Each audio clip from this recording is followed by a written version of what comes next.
ये आपके sample paper का 23वां क्वेश्चन है और ये क्वेश्चन 4 नंबर का संभवतः पूछा गया है। तो इसमें पूछा गया है the code provided below is intended to remove the first and last characters of a given string and return the resulting string. However, there are syntax and logical errors in the code. Rewrite it after removing all errors. Also underline all corrections made. ठीक है, तो intending error को तो बहुत ज्यादा महत्व इसमें दिया नहीं जाएगा, लेकिन फिर भी इसमें काफी सारे एरर्स हैं। तो पहला एरर तो यहीं से शुरू हो जाता है, क्योंकि कभी भी फंक्शन जब हम बनाते हैं तो डिफाइन नहीं लिखते हैं, डेफ लिखते हैं। मतलब जरूर उसका डिफाइन होता है, लेकिन लिखा डेफ ही जाता है किसी भी हाल में। ठीक है, तो ये तो पहला एरर हो गया जो कि एकदम सीधा आपको यहां पर दिख रहा है। ठीक है, इसके बाद दूसरा एरर कहां पे है? जो यहां पर दूसरा एरर है ना, वो भी साफ साफ आपको नजर आ रहा होगा। दूसरा एरर क्या है कि देखिए, है तो नीचे वाला एरर, लेकिन ये प्रिंट का पी जो है कैपिटल कभी भी नहीं रहता है। याद रखिएगा, प्रिंट एक फंक्शन है और इसका जो पी रहता है ना, हमेशा स्मॉल में लिखा जाता है। तो अगर कभी भी आपको कैपिटल पी दिखे तो समझ जाइएगा कि यहां पर तो एरर है ही है। ठीक है, तो एक एरर ये भी हो जाएगा आपका कि पी जो है कैपिटल के बजाय स्मॉल में लिखना है। ठीक है, दूसरा जो इफ का इंटेंडिंग ब्लॉक है वो यहां पर नहीं आएगा। ठीक है, ये आएगा यहां पर, समथिंग आएगा यहां पर। इट मींस कि यहां के आसपास यहीं पे कहीं इसका इंटेंडिंग आएगा। ठीक है, ये तीसरा एरर हो गया आपका। लॉजिकल एरर में स्लाइसिंग में एरर दिया गया है। लॉजिकल एरर जो है वो स्लाइसिंग में एरर है।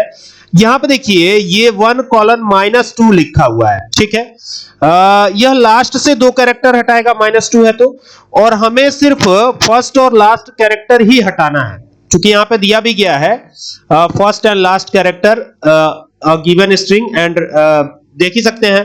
तो फर्स्ट और लास्ट कैरेक्टर हटाने के लिए 1:-1 लिखना पड़ेगा, क्योंकि फर्स्ट कैरेक्टर 1 से हट जाएगा और लास्ट कैरेक्टर -1 से हटेगा। तो ये हो गया 1:-1। तो इस प्रकार से देखिए, ये जो है अब हम सही स्थिति में आगे बढ़ते चले जा रहे हैं। और प्रिंट का पी जो है ये तो स्मॉल ही होगा, ये तो मैंने पहले ही बता दिया था, है ना।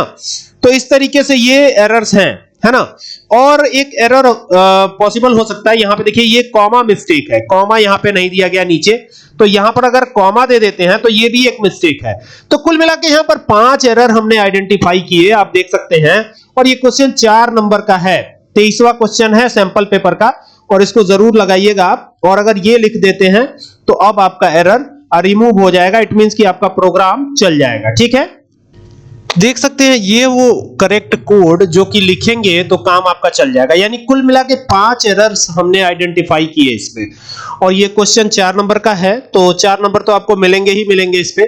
तो ये यहां से रन करवा लेते हैं, एक बार देख भी लेते हैं। भाई रन करवा के तो नहीं देखना था, लेकिन हम देख लेते हैं कि क्या आंसर इसका रह रहा है। तो यहां रन करा दिया और आप देख सकते हैं ELL बचा हुआ है, ELL। अब ELL क्या है, इसको देखने के लिए आपको समझना पड़ेगा कि लास्ट से 2 कैरेक्टर रिमूव, लास्ट से 1 कैरेक्टर, और जो पहले वाला है वो 1 कैरेक्टर रिमूव हो रहा है। यानी पहले H रिमूव हो रहा है और लास्ट का O रिमूव हो रहा है। तो बचेगा क्या? ELL ही तो बचेगा। और ये पूरी सेटिंग कर दी गई है और ये आपका करेक्ट आउटपुट है, एकदम सही रिजल्ट है।